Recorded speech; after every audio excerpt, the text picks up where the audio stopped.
Como mencionaba el pastor Álvaro, estamos en una serie. El pastor Jeremías, como ustedes saben, comenzó el domingo pasado y nos dio una excelente introducción sobre lo que vamos a estar viendo en esta serie. Y él comenzó con el tema de la venida del Señor y cómo este evento es de mucho consuelo para los cristianos. El día de hoy vamos a seguir con el tema de la venida del Señor, pero vamos a enfocarnos más en el asunto de cómo debemos de esperar este día.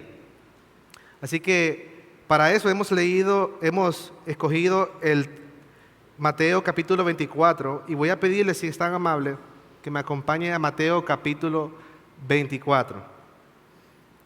Como algunos de ustedes saben, este capítulo ha sido objeto de discusiones teológicas, escatológicas, un capítulo controversial para muchas personas. Y nuestra intención aquí, amados hermanos, no es traer nada de debate, no es exponer posturas acerca de este capítulo, sino que nuestra intención el día de hoy es ver lo que Jesús quiere decirnos acerca de ese día y cómo nosotros debemos prepararnos para ese día. Si bien es cierto, vamos a estar viendo prácticamente todo el capítulo, para este momento solo vamos a leer los primeros 14 versos. Así que vamos a leer en Mateo capítulo 24. Lo leo en la Nueva Versión de la Biblia de las Américas. Dice así: Cuando Jesús salió del templo y se iba, se acercaban sus discípulos para mostrarle los edificios del templo, pero Él les dijo: ¿ven todo esto?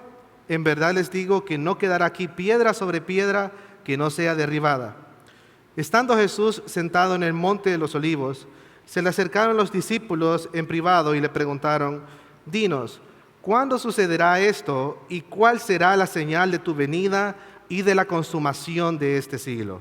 Verso 4. Jesús le respondió: Tengan cuidado de que nadie los engañe, porque muchos vendrán en mi nombre diciendo: Yo soy el Cristo, y engañarán a muchos. Ustedes van a oír de guerras y de rumores de guerras. Cuidado, no se alarmen, porque es necesario que todo esto suceda, pero todavía no es el fin. Porque se levantará nación contra nación y reino contra reino, y en diferentes lugares habrá hambre y terremotos. Pero todo esto es solo comienzo de dolores. Verso 9. Entonces los entregarán a tribulación y los matarán, y serán odiados por todas las naciones por causa de mi nombre. Muchos se apartarán de la fe entonces y se traicionarán unos a otros, y unos a otros se odiarán. Se levantarán muchos falsos profetas y a muchos engañarán, y debido al aumento de la iniquidad, el amor de muchos se enfriará. Pero el que persevera hasta el fin, ese será salvo. Y este evangelio del reino se predicará en todo el mundo como testimonio a todas las naciones, y entonces vendrá el fin. Oremos. Padre amado, Padre santo, gracias, Señor, nuevamente porque tus bondades y misericordias son innumerables, Señor. Gracias porque permites que tu pueblo se reúna para adorarte, para exaltarte, pero también para escuchar tu palabra, para escuchar tu voz. Oh Señor, necesitamos una gracia especial en este momento para que tú elimines toda distracción de nuestras mentes y que tú puedas tener nuestra mente y nuestro corazón enfocado en cosas tan importantes. Señor, te pedimos que nos des la gracia para creer tus palabras, para discernir tus palabras y para poner en práctica tus palabras. Pero también te pido, Señor, que te glorifiques en las debilidades del predicador y que me permitas predicar de parte de ti y delante de ti a tu pueblo, porque te lo pedimos en el nombre de Jesús. Amén. Amén. Cuando yo era muy niño,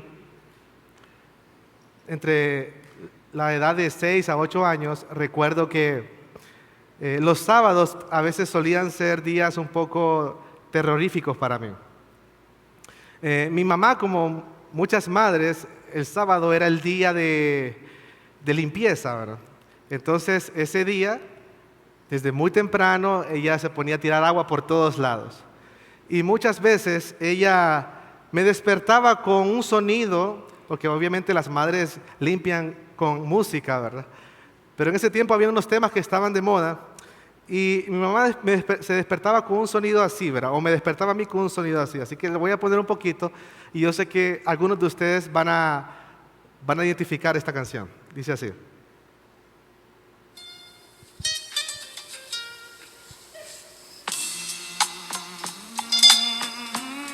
Yo escucho algunas risitas por ahí, ¿verdad? Ahora, si usted está riendo, este tema salió en 1976, o sea que ha llovido mucho desde entonces. Y el tema de la gran tribulación de Marino, que era, wow, una canción que se escuchaba por todos lados, se hizo muy famosa, pero para mí era muy escalofriante. Yo estaba durmiendo y a las 6 de la mañana sonaba esa canción y lo primero que dice es, se oye un grito, se oye un lamento, un sollozo. Y yo decía, wow, ¿qué ha pasado? ¿verdad? Entonces, mi mamá siempre le gustaba limpiar así, bro. Ahora, esos temas de la gran tribulación, la segunda venida del Señor, el rapto, se hicieron muy famosos, como dije, y aún se crearon hasta películas de rapto. Yo recuerdo de niño ver una película donde la gente desaparecía y solo se miraba la ropa y caía fuego y muchas cosas. Y yo todos los días en la noche oraba porque yo decía, si yo me duermo y el Señor viene cuando estoy dormido, me quedé. Así que yo tenía ese gran temor, pero dejando a un lado la jocosidad de esto, también, hermanos, lamentablemente en esos tiempos, precisamente en el siglo pasado, se levantaron muchos falsos maestros, ungidos, profetas, que diciendo que el fin del mundo estaba cerca o aprovechando ciertas circunstancias que estaban pasando en ese momento, entonces engañaron a muchos, poniendo fechas al fin del mundo, como mencionó el pastor Jeremías el domingo pasado. Y no solo esto, sino que también estas personas, hermanos, crearon movimientos, sectas, y engañaron a muchas personas ingenuas. Un caso emblemático fue el de Jim Jones. No sé si algunos de ustedes están familiarizados con él, pero él era un autoproclamado profeta estadounidense en los años 70. Fundó el Templo del Pueblo, que era una secta mezclada con cristianismo, socialismo y manipulación psicológica. Convenció a más de 900 seguidores a mudarse con él a Guyana. Guyana es un país que está en Sudamérica. ¿Y por qué ellos fueron ahí? Porque él les prometió una tierra prometida, una nueva tierra prometida ante el inminente fin del mundo. Lo trágico de la historia es que en 1978, bajo la orden de esa persona, más de 900 personas, incluyendo 300 niños, cometieron un suicidio masivo bebiendo veneno mezclado con Kool-Aid. Ahora, Jones se presentaba como el Cristo reencarnado y terminó siendo recordado como uno de los falsos profetas más trágicos y manipuladores del siglo XX. Y por muy asombrosa que nos puede parecer esa noticia, muchas personas creyeron las palabras de este hombre. Se dejaron engañar por las palabras de este hombre. Así que, ¿cómo quiere Jesús que nosotros enfrentemos este tipo de cosas? ¿Cómo quiere Jesús que nosotros enfrentemos la incertidumbre, las noticias? ¿Cómo quiere Jesús que vivamos y esperemos ese día? Eso es lo que queremos ver este día. Y Jesús, en primer lugar, hermanos, no quiere que nosotros seamos ingenuos, cayendo a este tipo de engaños y viviendo en temor y ansiedad. Pero tampoco quiere que nos relajemos con respecto a este día y que vivamos como si Él nunca va a volver. Y entonces ese día nos tome por sorpresa. Él quiere que estemos preparados para ese día y por lo tanto Él nos da la respuesta en este sermón. Así que básicamente lo vamos a ver en 4 partes. Si Dios quiere, vamos a ver en primer lugar de los versos 4 al 14 que Jesús quiere que esperemos su venida con sobriedad y perseverancia. En segundo lugar, de los versos 15 al 41, que es la parte más larga de este sermón, la parte más explicativa, Jesús quiere que esperemos su venida con entendimiento y discernimiento. Luego en los versos 42 al 44 veremos que Jesús quiere que esperemos su venida velando y preparados, y finalmente en los versos 45 a 51 veremos que Jesús quiere que esperemos su venida sirviéndole fielmente. Así que básicamente el sermón de Jesús está dividido, vamos a decir, en una estructura tipo sándwich. Jesús comienza diciéndonos cómo quiere que le esperemos, el pan de arriba, luego hace una explicación larga que es como la carne, el contenido del sermón, y después Jesús vuelve a aplicar de nuevo y nos muestra cómo nosotros debemos vivir el segundo pan. Así que está listo para comerse este sándwich. Vamos a verlo ahora, pero antes tenemos que ver un poco del contexto, porque tenemos que saber cómo surgió este sermón, dónde estamos ubicados. Mateo capítulo 24, o como se le conoce, el discurso del Monte de los Olivos, se da en el contexto a pocas horas de la crucifixión del Señor Jesús. En esa semana, el domingo anterior, Jesús había hecho su entrada triunfal a Jerusalén. Usted lo puede ver eso en el capítulo 21. Luego, el lunes y el martes, Jesús entra al templo. Él saca a los cambistas, aquellas personas, ustedes saben, Jesús purifica el templo y tiene varios enfrentamientos con los líderes religiosos. Eso usted lo puede ver en los capítulos 22 al 23. Pero es interesante que al final del capítulo 23, Jesús termina con un lamento sobre Jerusalén. Y Él se lamenta sobre Jerusalén porque su casa sería dejada desierta a raíz de su rechazo hacia Jesús, hacia el Mesías. Esto es muy importante, hermanos, por lo que Jesús tiene que decir después en este sermón con respecto a Jerusalén. Finalmente, el día miércoles, a unas 48 horas de la crucifixión de Jesús, los discípulos sacan a Jesús afuera del templo y le muestran la majestuosidad del templo, de sus piedras, su construcción. Y entonces Jesús les dice, ¿ven todo esto? No quedará piedra sobre piedra que no sea derribada. Así que los discípulos, conmocionados con lo que Jesús les acaba de decir, y al llegar al Monte de los Olivos, lo toman aparte y le dicen, Señor, queremos saber cuándo va a suceder esto, es decir, la destrucción del templo y Jerusalén por ende, y cuál va a ser la señal de su venida. Ahora, Jesús les hace una aclaración, como veremos en el primer punto, en los versos 4 al 14, porque los discípulos entendían que la destrucción de Jerusalén y el templo significaba el fin del mundo. Es decir, ellos unían el evento de la destrucción de Jerusalén con la venida del Señor. Pero Jesús, como veremos más adelante, va a separar ambos eventos. Y es más, Él está tratando de reforzar que el cumplimiento de un evento, entonces confirmará con certeza el cumplimiento del otro evento. Es decir, si se cumplió lo de Jerusalén y su destrucción, eso es un testimonio verídico, histórico, de que las otras cosas que Jesús dijo también se van a cumplir. Así que dejando en claro en eso, el Señor nos muestra cómo debemos de vivir antes de que llegue ese día. Y Él dice que muchas cosas tienen que pasar antes que venga el fin. Así que en primer lugar, Jesús nos llama a vivir con sobriedad. Veamos nuevamente los versos 3b al 8. Dice así. Y le preguntaron, dinos, ¿cuándo sucederá esto y cuál será la señal de tu venida y de la consumación de este siglo? Jesús les respondió, tengan cuidado de que nadie les engañe, porque muchos vendrán en mi nombre diciendo yo soy el Cristo y a muchos engañarán. Ustedes van a oír de guerras y de rumores de guerras. Cuidado, no se alarmen, porque es necesario que todo esto suceda, pero todavía no es el fin. Porque se levantará nación contra nación y reino contra reino, y en diferentes lugares habrá hambre y terremotos. Pero todo esto es solo comienzo de dolores. Note cómo Jesús enfatiza en dos ocasiones, y Él dice, tengan cuidado de que nadie los engañe. Y nuevamente en el verso 6 dice, cuidado, no se alarmen. Jesús quiere que estemos alerta de no ser engañados, ¿por quién? Por los falsos profetas, por los falsos cristos, Y Jesús también quiere que estemos alerta de no alarmarnos. Es decir, cuidado de no alarmarnos de las cosas que pasan en el mundo.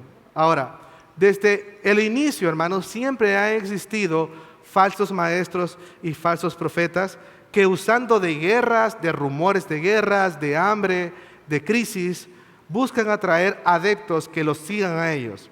Jesús nos advierte que no escuchemos a estas personas porque son engañadores. Pero también Él nos dice que no vivamos alarmados, como vimos, de todas estas cosas porque solo es principio de dolores. Así que Jesús quiere que enfrentemos esto con sobriedad. ¿Qué significa que nosotros seamos sobrios? Bueno, en primer lugar, que Jesús no quiere que seamos cristianos ingenuos. Que creamos todo lo que escuchamos afuera. Que le creamos a cada loco que escuchamos en la tele o en las redes sociales cuando habla acerca de estos temas. Jesús no quiere que seamos ingenuos. Quiere que discernamos las palabras que escuchamos y es más, que las comparemos con sus palabras, porque Él es el verdadero profeta. Él es el verdadero maestro. Así que en primer lugar, Jesús no quiere que seamos ingenuos. En mi país tienen un dicho que dicen que no seas como Vicente, porque ¿a dónde va Vicente? Donde va toda la gente. Así que no seas un cristiano Vicente, ¿verdad?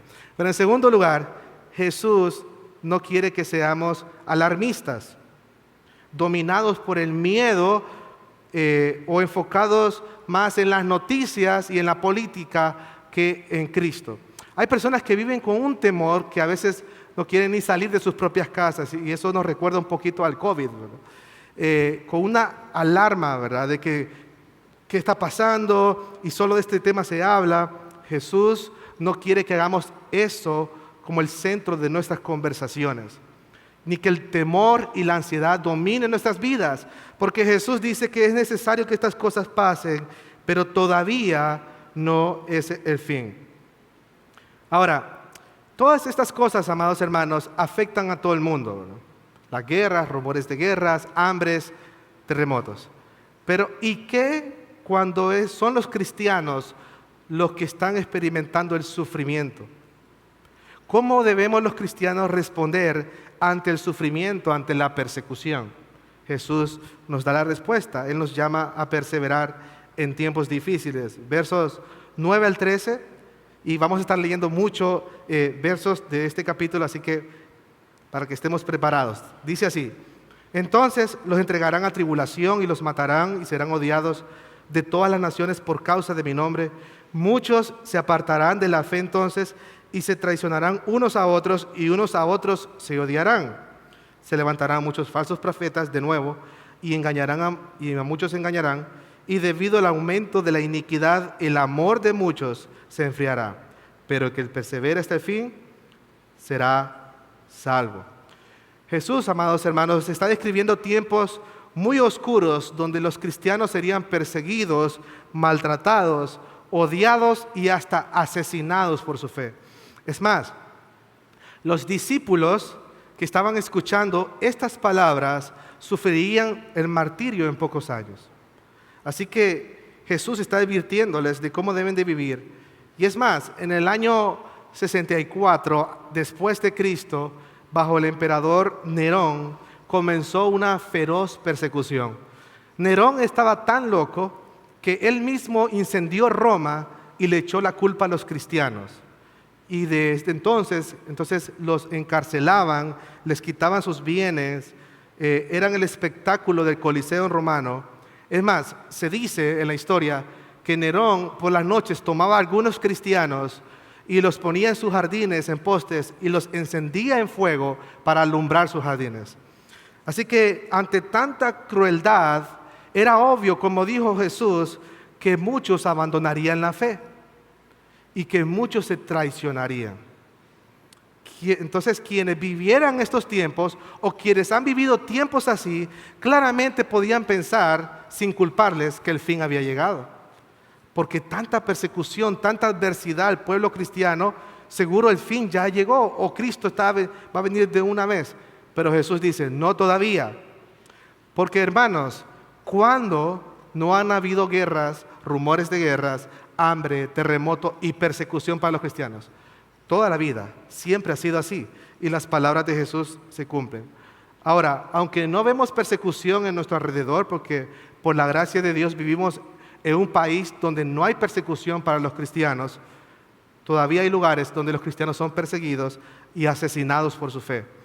Según el informe de Open Doors del 2025, entre el 1 de octubre del 2023, eso fue recientemente, al 30 de septiembre del 2024, al menos 4.476 cristianos fueron asesinados por su fe, equivalente a uno cada 2 horas. 4.476 cristianos fueron asesinados por su fe el año pasado. ¿Qué quiere decir esto, hermanos? Primero, que las palabras de Jesús se cumplen. Él dijo, los van a perseguir y los van a asesinar, y se ha cumplido durante todo este tiempo. Pero en segundo lugar, ¿cuál debe ser nuestra respuesta ante tiempos así? Él dice que persevere hasta el fin, ese será salvo. La perseverancia en Él y en sus palabras siempre es la respuesta correcta ante tiempos difíciles. Y voy a decirlo de nuevo, la perseverancia en Él y en sus palabras siempre es la respuesta correcta ante tiempos difíciles. Así que si estás sufriendo odio porque tú eres honesto en tu trabajo, persevera. Así que si estás sufriendo burlas porque por causa de tu fe y tus creencias en la universidad, Jesús quiere que perseveres. Así que si la sociedad te está sacando por tu forma de criar a tus hijos en el Evangelio, Jesús quiere que perseveres ante tiempos difíciles. Ahora, Él no solo quiere que perseveremos por perseverar. La intención de perseverar es que mostremos a Cristo, que mostremos el Evangelio, que prediquemos el Evangelio. En pocas palabras, que perseveremos en el Evangelio. Note lo que dice el verso 14, y este Evangelio del reino se predicará en todo el mundo como testimonio a todas las naciones, y entonces vendrá el fin. ¿Notó el énfasis? ¿Cuándo vendría el fin? Cuando el Evangelio sea predicado en todas las naciones, en todo el mundo. Así que la duda fue aclarada. Recuerdan que los discípulos tenían la duda pensando de que la destrucción de Jerusalén significaría el fin del mundo. Jesús le dice, no, tienen que pasar muchas cosas antes. Y cuando el Evangelio sea predicado en todo el mundo, entonces va a venir el fin. Ahora, es necesario, hermanos, que hagamos un paréntesis aquí. Yo sé que le he dado varios datos, pero si Jesús dice que el fin va a venir hasta que el Evangelio sea predicado en todo el mundo, ¿acaso no debería ser la tarea número 1 de nosotros como iglesia la predicación del Evangelio? ¿La gran comisión de nuestro Señor Jesucristo? Claro que sí. Jesús quiere que nosotros perseveremos yendo, alcanzando, predicando y discipulando a las naciones. Quiere que llevemos sus buenas nuevas a todo lugar, que no nos dejemos engañar por las distracciones de este mundo, por los engaños de falsos maestros también, y que nos desenfoquemos de esa meta. No, Jesús tampoco quiere que las malas noticias nos desanimen para que no perseveremos. Jesús quiere que no te canses de predicar el Evangelio. Así que no te canses de predicar el Evangelio a tus hijos. No te canses de predicar el Evangelio a tu familia. No te canses de ser un modelo del Evangelio en tu trabajo, donde tú te mueves, y persevera aun cuando todo esté en contra. Así que después de esta aclaración sobre cuándo vendría el fin, Jesús procede entonces a responder las 2 preguntas de los discípulos. Recuerden de que en esta parte del sermón recién nos acabamos de comer el pan de arriba, ¿sí? Jesús nos ha mostrado cómo debemos de vivir durante todo este tiempo con sobriedad y perseverancia, pero ahora vamos a entrar a la parte de la carne del sándwich. Es una parte más explicativa y Jesús va a responder las 2 preguntas de los discípulos: ¿cuándo sería la destrucción de Jerusalén y cuál sería la señal del fin del siglo? ¿Y qué quiere Jesús que hagamos con esta palabra, con esta explicación? Yo creo que Él quiere que hagamos 3 cosas.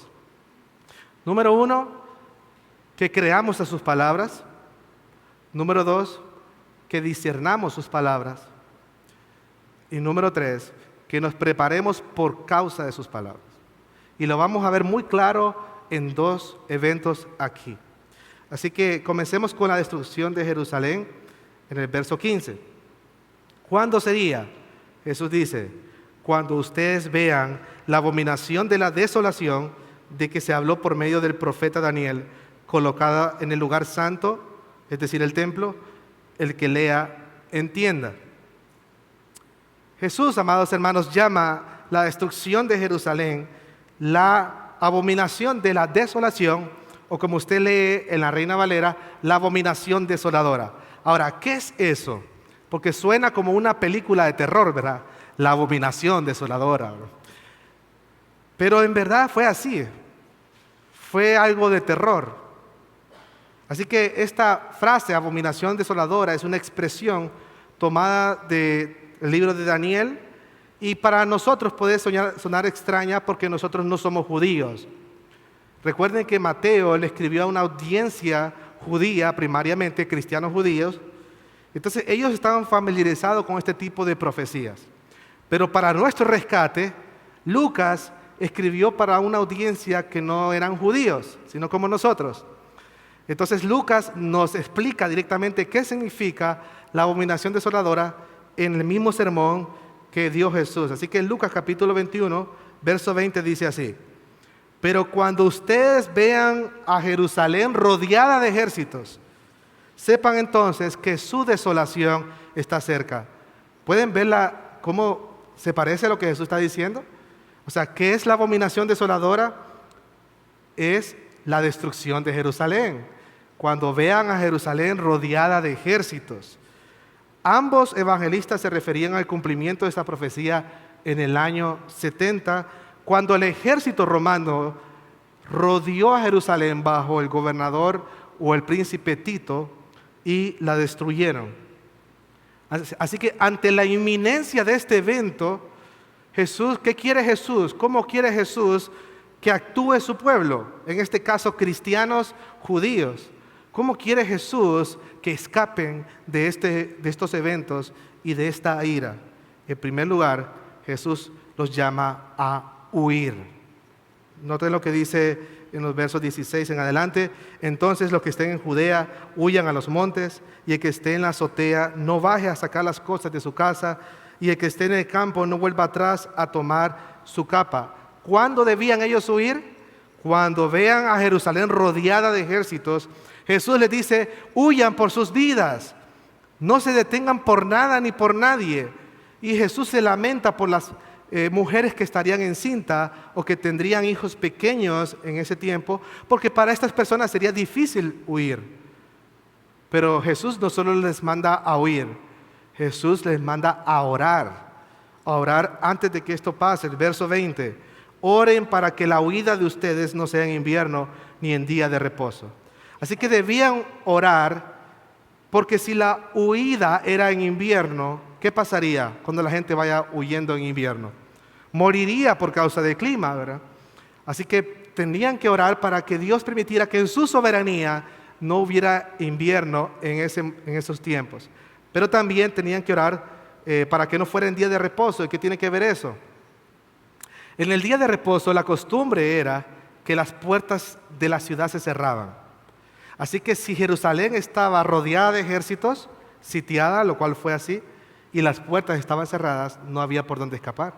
Entonces Jesús dice, oren para que Dios provea esos medios y así ustedes puedan escapar. ¿Por qué debían escapar? Verso 21, porque habrá entonces una gran tribulación, tal cual no ha acontecido desde el principio del mundo hasta ahora, ni acontecerá jamás. Y yo sé que cuando ustedes escuchan el término de la gran tribulación, es más, la canción que cité al principio de Marino, de la gran tribulación, siempre se enfoca en un evento futuro, ¿verdad? Y aunque, si bien es cierto, creo que puede haber una gran tribulación al final de los días, Jesús está hablando de una gran tribulación para el pueblo judío en este contexto. Es decir, esta tribulación no era para los cristianos, sino para el pueblo judío. Y nuevamente Lucas, en el capítulo 21, lo aclara en los versos 22 al 24. Note lo que dice. Citando el mismo sermón, Lucas dice: porque estos son días de venganza, para que se cumplan todas las palabras escritas. Verso 23, parte B. Porque habrá una gran calamidad. También se puede traducir tribulación sobre la tierra e ira para este pueblo. ¿Cuál pueblo? Verso 24. Caerán a filo de espada y serán llevados cautivos a todas las naciones. Jerusalén será pisoteada por los gentiles. Jerusalén será pisoteada por los gentiles. Habrá ira para ese pueblo, habrá una gran tribulación. ¿Cuál pueblo? Jerusalén. Así que quedó claro, ¿verdad? Esta gran tribulación sería para el pueblo judío. Serían los días de venganza de Dios por este pueblo haber rechazado a su Mesías. Jesús había dicho anteriormente que esa casa sería dejada desierta y por eso se lamentaba y lloraba por Jerusalén, porque él sabía lo que le vendría. Pero el Señor ama tanto a sus hijos que los advierte para que escapen de ese día. Y precisamente, hermanos, las palabras de Jesús se cumplieron al pie de la letra. Jerusalén fue sitiada por el Imperio Romano, hubo mucho sufrimiento, más de 1 millón de judíos perecieron de hambre o de espada. Y desde entonces, interesantemente, Jerusalén dejó de ser nación desde entonces. Josefo, un historiador judío, escribió en su libro Guerra de los Judíos entre los años 75 al 79 después de Cristo, unos 5 a 9 años después de la destrucción de Jerusalén. Y Josefo dijo así: toda la ciudad estaba llena de fuego y de sangre, refiriéndose a la destrucción de Jerusalén. Los hombres yacían sobre los cadáveres de sus padres y los niños sobre los cuerpos de sus madres. No se veía calle alguna que no estuviera cubierta de muertos. Nadie pudo contar los cadáveres y la pestilencia los consumía como si los hubiera aniquilado una sola llama. Así que Josefo, un judío no cristiano, está relatando lo que pasó. Hermanos, las palabras de Jesús se cumplieron. Hubo una gran tribulación, como él dijo, cual nunca hubo antes. Y otro historiador, pero este historiador sí es cristiano, es más, padre de la iglesia, Eusebio, dice un dato muy interesante y verídico. Dice que cuando comenzó la destrucción en la ciudad, no había ningún cristiano en la ciudad. Dice que milagrosamente un grupo muy pequeño, muy numeroso, de cristianos judíos escaparon de esta tribulación y se refugiaron en una isla llamada Pela. ¿Por qué escaparon ellos? Porque se acordaron de las palabras de Jesús, creyeron las palabras de Jesús, discernieron el tiempo y cuando vieron a Jerusalén rodeada, huyeron y escaparon por sus vidas. Se prepararon, se acordaron de la parábola que Jesús había dicho en este mismo sermón, la parábola de la higuera, donde saben que cuando la rama se pone tierna y echa sus hojas, saben que el verano está cerca.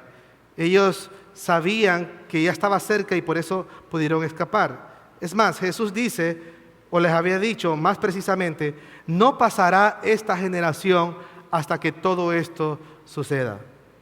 Y efectivamente, desde que Jesús pronunció sus palabras de este sermón, hasta el año 70 pasaron 37 años. ¿Usted sabe cuántos años tiene una generación para el pueblo judío? 40 años. Jesús dijo, no pasará esta generación. Así que ellos pudieron discernir más o menos el tiempo y así escapar de la ira. Ahora, yo sé que les he dicho muchos datos, muchas cosas. Yo espero que en esta mañana ustedes se hayan tomado un buen café. Pero la pregunta es, ¿por qué eso es importante para nosotros?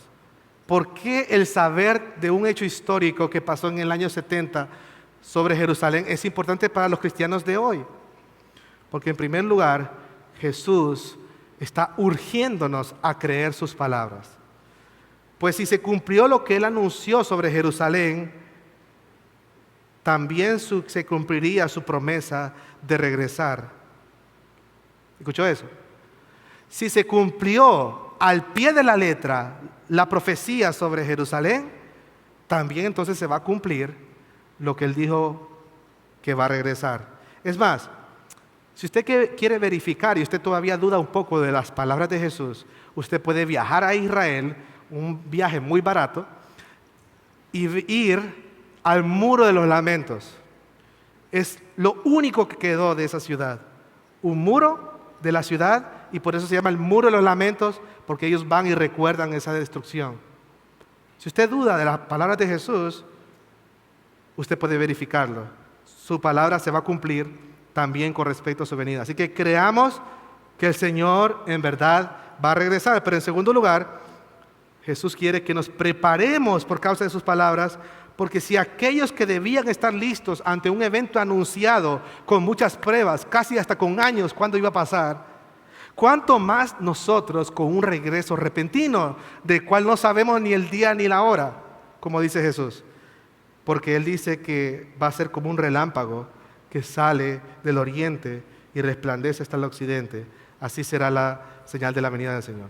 Así que hemos respondido a la primera pregunta: ¿cuándo sucedería la destrucción de Jerusalén? Y Jesús lo deja en claro: cuando la vean rodeada de ejércitos sería su destrucción, y su pueblo escapó de esa ira. Ahora vamos con la siguiente pregunta: ¿cuál será la señal de su venida y del fin del siglo? Y esta sección, que comprende de los versos 29 al 44, Jesús menciona varias cosas, pero en general, primero Él habla acerca del tiempo, de cuándo sería su venida en un sentido. Note lo que dice el verso 29 conmigo: pero inmediatamente después de la tribulación de esos días. Ahora, usted acaba de decir, hermano, que esa gran tribulación fue en el año 70 para los judíos. Pero Jesús está diciendo aquí que inmediatamente después de esa gran tribulación, entonces Él va a regresar. Así que, ¿cómo nosotros salimos de este dilema? Nuevamente Lucas nos da la respuesta en los versos 22 al 23 que leímos. Dice: porque habrá una gran calamidad o tribulación sobre la tierra e ira para este pueblo. Verso 24: caerán a filo de espada y serán llevados cautivos a todas las naciones. Jerusalén será pisoteada por los gentiles. ¿Hasta cuándo?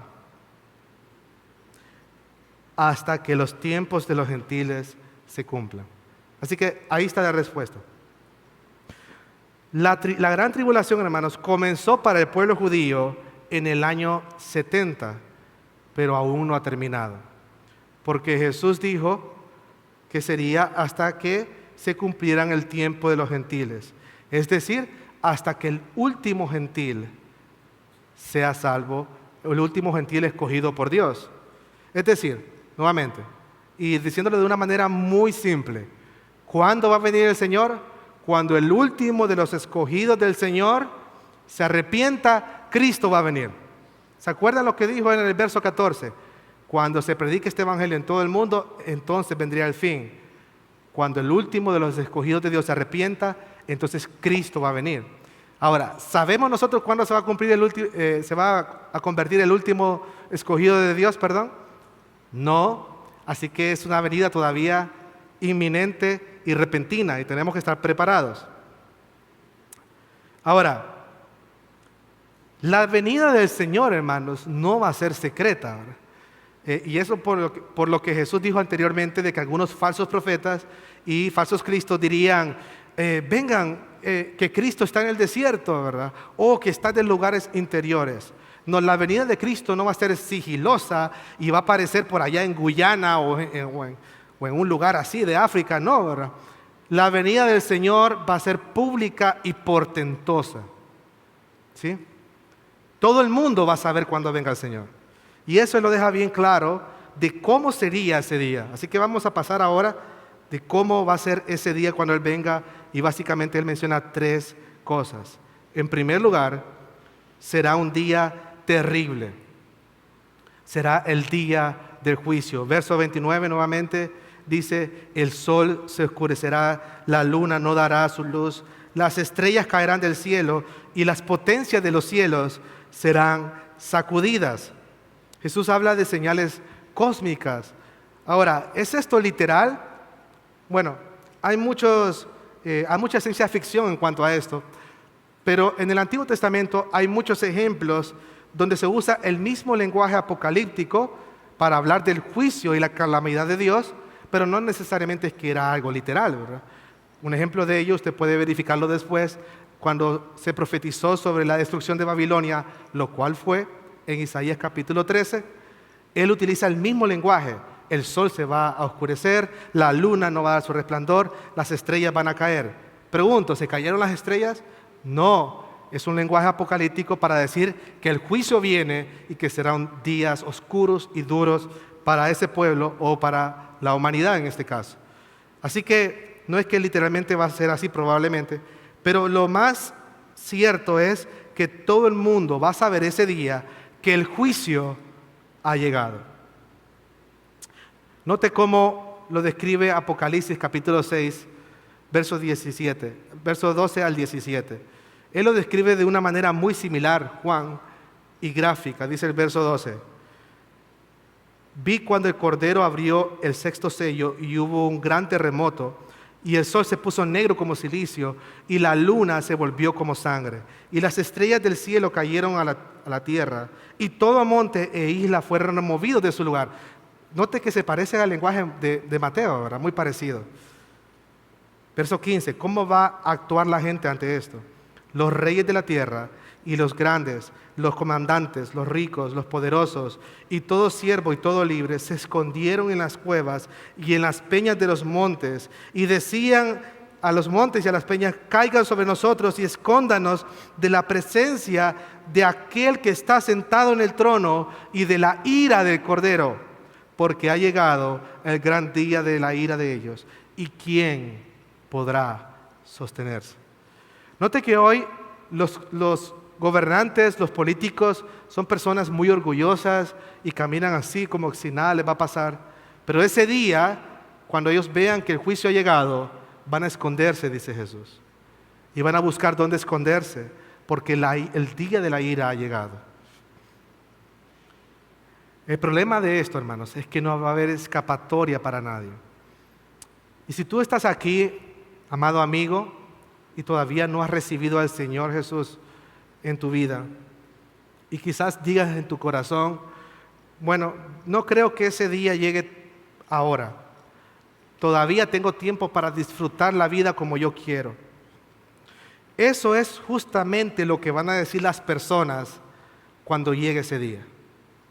Cuando llegue ese día de repente. Y la pregunta es: ¿qué harás? ¿A dónde te esconderás ese día? No menosprecies la paciencia y la misericordia de Dios, que te da un día más para arrepentirte y venir a sus pies. Hoy es el día de salvación. Arrepiéntete, porque mañana puede ser muy tarde para ti. No creas el engaño de que va a haber una segunda oportunidad. No va a haber una segunda oportunidad. Hoy es tu oportunidad. Arrepiéntete y ven al Señor. Así que en primer lugar, este día, amados hermanos, va a ser un día terrible y de juicio. Pero en segundo lugar, va a ser un día, o será el día, de la gran toma de posesión.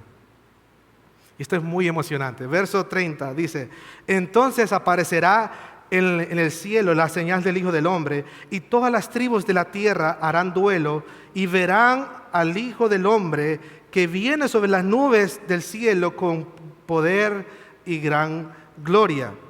Ese día, amados hermanos, habrá un cambio en el reino mundial, porque el verdadero y último rey ha llegado. Este es el Hijo del Hombre que viene sobre las nubes, como describió Daniel capítulo 7, al cual se le entrega toda autoridad, y todos los reinos van a tener que entregar autoridad a Él, y por eso se lamentan todas las tribus. Él va a reclamar lo que le pertenece, y Él va a reinar por los siglos de los siglos. Amén. Y la pregunta es: ¿no te da gozo y esperanza este día, amado hermano?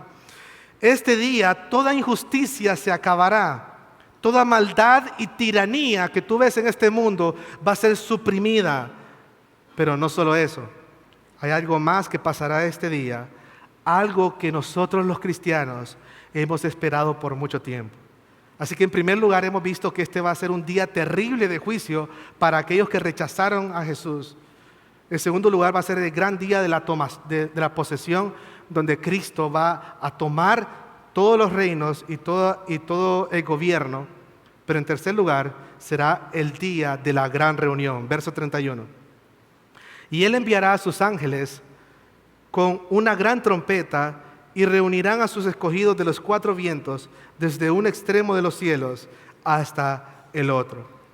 Todos los hijos de Dios, de todos los tiempos, los que hayan muerto y los que estén vivos, se reunirán con este Rey glorioso y estaremos con Él para siempre. Ese será el día de la gran reunión. Juan lo describe emocionantemente en Apocalipsis capítulo 7, verso 9 al 10, y dice así: Después de esto miré y vi una gran multitud que nadie podía contar, de todas las naciones, tribus, pueblos, lenguas, de pie delante del trono y delante del Cordero, vestidos con vestiduras blancas y con palmas en las manos. Clamaban a gran voz: la salvación pertenece a nuestro Dios, que está sentado en el trono y al Cordero. Así que, amado hermano, ¿no te emociona esto? Tú estarás allí, entre la multitud, vestido de blanco. Ahora, la razón por la cual tú estarás allí de pie delante del Cordero no es porque tú eres una buena persona, no es porque tú vienes cada domingo a la iglesia, no es porque tú eres un buen padre o una buena madre, un buen esposo o una buena esposa. La razón por la cual tú estarás de pie con tus vestiduras blancas delante del Cordero es porque sus vestiduras están manchadas de sangre. Es porque las manos, hay cicatrices en sus manos y en sus pies.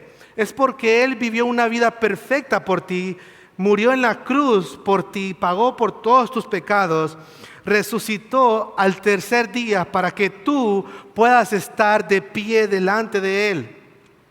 La razón por la cual tú escaparás de la ira y de la condenación ese día es porque otro fue condenado por ti hace 2000 años. Y la pregunta para ti es, ¿no quieres decir, alabado sea Cristo, que por lo que Él ha hecho, yo voy a escapar de ese día y voy a estar con Él para siempre? Este será tu día de redención, el día que hemos estado esperando, amados hermanos, donde no habrá más maldición, más pecado, más enfermedades. Todas las enfermedades se van a acabar, todo el dolor se va a acabar. Este será un día glorioso. ¿Esperas ese día? Ahora, aquí una paradoja. Por un lado, amados hermanos, este será un día terrible. Terrible para aquellos que rechacen a Cristo, pues el día de su ira ha llegado. Pero también será un día glorioso. Glorioso para aquellos que le creyeron y le esperaron. Así que la pregunta es, ¿de qué lado estarás tú? ¿Qué día tú esperas? ¿Un día terrible o un día glorioso? Ahora, Jesús no solo quiere que tú creas estas palabras, pues esas palabras se van a cumplir. Jesús también quiere que disciernas sus palabras, que no las tomes a la ligera. Así que Él nos hace un llamado al discernimiento con respecto a su regreso en los versos 36 al 41. Dice el verso 36, pero de aquel día y hora nadie sabe, ni siquiera los ángeles del cielo, ni el Hijo, en su condición humana, sino el Padre.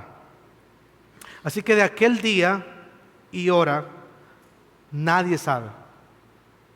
Ahora, aunque no sabemos ni el día ni la hora en el que el Señor va a regresar, sí Jesús nos dejó unas pistas de cómo podemos discernir el tiempo de cuando Él va a venir. Verso 37, pero como en los días de Noé, así será la venida del Hijo del Hombre. Pues como en aquellos días antes del diluvio estaban comiendo y bebiendo, casándose y dándose en casamiento, hasta que el día en que Noé entró en el arca, y no comprendieron hasta que vino el diluvio y se los llevó a todos. Así será la venida del Hijo del Hombre. Así que será, en un sentido, hermanos, lo opuesto de lo que pasó el siglo pasado. El siglo pasado fue un siglo muy turbulento, fue un siglo alertado, mucha gente le puso interés a estos temas de la gran tribulación, de la venida del Señor, ¿sí? Del juicio. Pero lo que estamos viendo ahora en estos tiempos es lo contrario. Es decir, ¿cuándo fue la última vez que usted escuchó acerca de un tema de estos? Del juicio final. Ahora pareciera que la sociedad está suprimiendo estos temas para vivir la vida como ellos quieren. Y el problema es que al ignorar estas advertencias, va a pasar como en los días de Noé, que nadie comprendió y el diluvio se los llevó a todos. Así que el Señor no quiere que nos dejemos envanecer por las preocupaciones de este mundo, sino que estemos alerta. Mire lo que dice Lucas capítulo 21, 34, dice: estén alerta, no sea que sus corazones se carguen con disipación, embriaguez y con las preocupaciones de la vida, y aquel día venga súbitamente sobre ustedes como un lazo. Así que preguntémonos, amados hermanos, si Jesús viniera hoy, ¿te encontraría ocupado en lo eterno o distraído en lo temporal? Así que hemos visto lo que va a pasar. Hermanos, esto se va a cumplir. Yo no sé si ustedes lo creen o no, pero las palabras de Jesús se cumplieron al pie de la letra con Jerusalén, y su venida también se va a cumplir tal como Él lo ha dicho. Y la gran pregunta para nosotros es: ¿cómo quiere Jesús que nosotros le esperemos? Así que hemos terminado la primera parte del sándwich, el pan, la carne. Yo sé que estuvo pesada, pero ahora vamos a la última parte del sándwich. Y Jesús nos va a decir cómo quiere que esperemos ese día. En los versos 42 al 44 dice que quiere que esperemos velando y preparados. Por tanto, velen, porque no saben el día en que viene su Señor. Pero entiendan esto: si el dueño de la casa hubiera sabido a qué hora de la noche iba a venir el ladrón, hubiera estado alerta y no hubiera permitido que entrara en su casa. Por eso, también ustedes estén preparados, porque a la hora que no piensan, vendrá el Hijo del Hombre. ¿Por qué debemos de velar? Porque no sabemos el día y la hora en el que el Señor va a regresar. Y Él utiliza la metáfora del ladrón en la noche.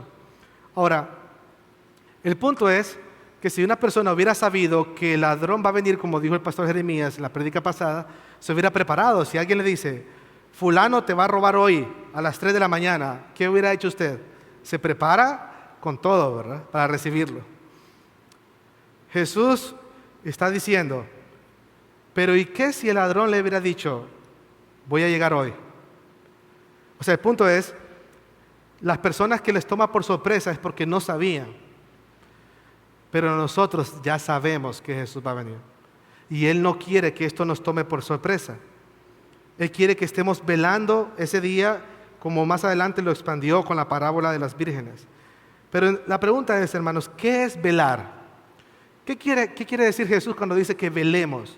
¿Será que Jesús quiere que estemos toda la noche sin pegar ojo? Así como yo era cuando estaba niño, que no me quería dormir porque no me quería quedar en el rapto. ¿Qué es velar? Bueno, un corazón que vela, en primer lugar, es uno que no se distrae de las cosas de este mundo. Es un corazón, hermanos, que no pone como prioridad las cosas de este mundo, ni las metas, ni las ambiciones de este mundo, sino un corazón que pone como prioridad las metas, los propósitos y la voluntad de Dios para su vida. Eso es velar, es decir, que no nos dejamos distraer por las cosas de este mundo y vivir solo preocupado por lo terrenal. Velar es ver hacia lo celestial y caminar hacia lo que Jesús nos ha dicho y cumplir su palabra, su propósito. En segundo lugar, un corazón que vela está listo para recibirle todo el tiempo. Anhela su venida y le espera como una novia espera a su esposo en el altar. Preguntémonos, ¿realmente estás esperando a Jesús con gozo el día de hoy? ¿O simplemente estamos esperando que Él no venga todavía? ¿Estamos anhelando este día como un corazón que vela? ¿O todavía decimos, no, todavía no venga, Señor, porque hay cosas que yo quiero hacer primero? Jesús dice, velemos, no nos durmamos. Y en tercer lugar, un corazón que vela está constantemente en comunión con su Señor. Tiene un oído sensible a la voz de su Señor. Le busca en todo tiempo, recuerda sus palabras, así como hicieron los cristianos antes que pasara la destrucción de Jerusalén. Recordaron sus palabras y escaparon. Un corazón que vela está en comunión constante con el Señor. Así que, ¿hace cuánto, hermano? ¿Hace cuánto tiempo no escuchas claramente la voz de Dios? Porque tu corazón se ha llenado de mucho ruido de este mundo. ¿Cuándo fue la última vez que tú sentiste que Dios te está hablando a través de la palabra? No pierdas ese sentido. Jesús quiere que estés velando. Así que en primer lugar, Él quiere que velemos y estemos preparados para ese día. Pero en segundo lugar, Jesús quiere que le esperemos sirviendo fielmente. Y para esto Él cuenta la parábola, y con esto estamos terminando ya el sermón, en los versos 45 al 51. La parábola de este siervo. Hay dos siervos. Un siervo fiel que le da alimento a su casa, que cuida de su casa, que espera por su Señor, y dice que este siervo va a ser recompensado y bienaventurado cuando lo encuentre haciendo lo que fue llamado a hacer. Pero hay otro siervo, un siervo malo, que dice en su corazón, mi Señor tarda. Y entonces empieza a golpear a los consiervos y empieza a emborracharse y empieza a vivir como quiere. Y dice que entonces el Señor va a venir a la hora que este siervo no espera y que será azotado duramente y puesto con los hipócritas. Y allí será el llanto y el crujir de dientes. Así que Jesús quiere, amados hermanos, que esperemos su venida, no solo velando, sino también sirviéndole fielmente. La pregunta para nosotros es, ¿nuestra vida refleja que estamos esperando al Señor con un servicio fiel? ¿O estamos viviendo como si Él tardara mucho? Como si Él se ha tardado mucho. No nos engañemos, amados hermanos. Jesús conoce cada uno de nuestros corazones y sabe cómo estamos viviendo para Él. Así que Él quiere que avancemos, que peleemos, que aguantemos, que corramos la carrera con fe y perseverancia mientras Él viene. Y yo creo que también aquí hay una advertencia para aquellos que están en puesto de liderazgo y los pastores y los líderes. Porque dice, bienaventurado el siervo que da el alimento a tiempo al pueblo del Señor, en un sentido. Jesús quiere que seamos siervos fieles en lo que hacemos, para que en aquel día escuchemos aquellas palabras que dice, bienaventurado o bien, buen siervo y fiel, en lo poco has sido fiel, en lo mucho te pondré, entra en el gozo de tu Señor. Así que en conclusión, hermanos, ¿cómo quiere Jesús que le esperemos? Él quiere que le esperemos con fe, con entendimiento, con discernimiento y preparación. Él quiere que creamos a su palabra, que Él va a regresar. Esa palabra se va a cumplir. El cielo y la tierra pasarán, dijo Él, pero mis palabras no pasarán. Así que, ¿crees realmente, amado hermano, que Él va a regresar?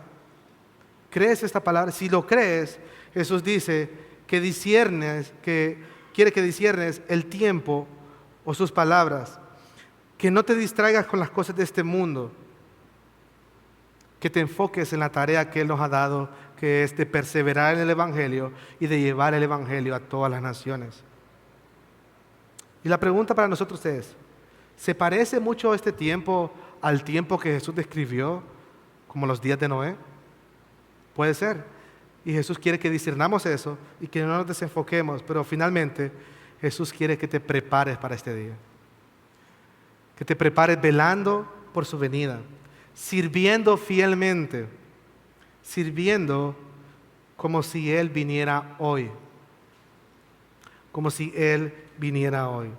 Y que nuestro deseo sea como el de Juan al final de Apocalipsis, que dijo, sí, ven, Señor Jesús.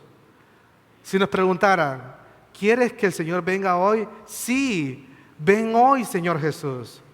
Ven por tu pueblo, que se cumplan todas sus promesas, que estemos con Él para siempre. Así que, amado amigo y hermano, si Él viniera hoy, ¿cómo te encontraría? Oremos. Señor, gracias porque en tus bondades y misericordias tú permites que podamos escuchar nuevamente tu palabra acerca de estas cosas. Tú eres digno, Señor, de toda la honra, la gloria, de que velemos, de que entreguemos nuestra vida por ti, de que perseveremos hasta el fin. Porque tú nos redimiste, Señor, con tu sangre y nos llamaste de todo pueblo, tribu, nación, para ser parte de tu pueblo. Y porque un día estaremos contigo en tu presencia con vestiduras blancas y te adoraremos para siempre, Señor. Oh, qué glorioso día será ese, Señor. Danos un corazón que vela. Confesamos delante de ti que nos hemos distraído con las cosas de este mundo, que es más, nos hemos olvidado de estas cosas. Oh Señor, nuevamente urge en nuestros corazones para que te busquemos, para que podamos estar haciendo lo que tú nos has llamado a hacer, para que seamos fieles a ti, Señor. No queremos que llegue ese día y tú nos sorprendas haciendo otra cosa. Señor, glorifícate a través de tu pueblo, como siempre tú lo haces. Y todo esto lo pedimos en el nombre de Jesús. Amén.